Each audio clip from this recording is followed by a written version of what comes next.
perezida ndamuzi kamuhunge. Ubundi iyo wishe umuntu nk'uyu nguyu ukomeye abantu bose baragutinya.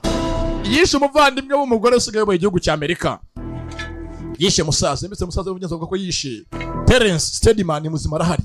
Ari muri Montana, Blackfoot. Yo yituri. Uyajanga mu rugo rwe.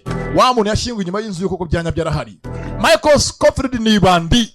Yagera mucyurira ati umuntu wishe mbivuze ko bamwishe. Icyo nzi cyo nawe wahomba nanjye nkahomba.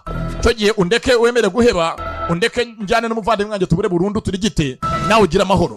Yaje kumukurayo. Tayari nguwo. Yishe Oscar Shells. Barameze nk'umusazi wicaga abantu. Niyo mpamvu Mahoni yataye n'umuryango we.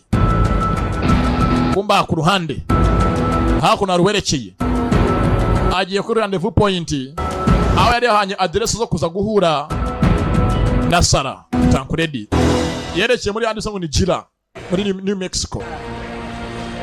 Yeah, I think that's a good route. Naho ni hafi ya Mexique. Afande uyu muntu sema maze iminsi muhiga ngo wisha abantu da. Se wacitse muri gereza. Tayari barababonye. We nakana ke barababonye.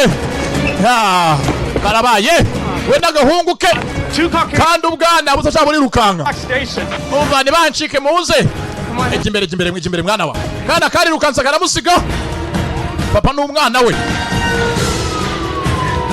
Ah, karabaye. Episode ya 9 turacyayikomeje.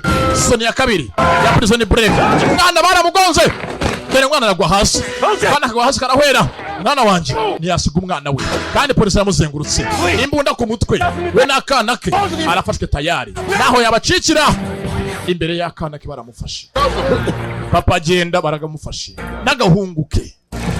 Iyaba wenyine yari gucika ariko ntago yasiga umwana. Suspect in custody, possible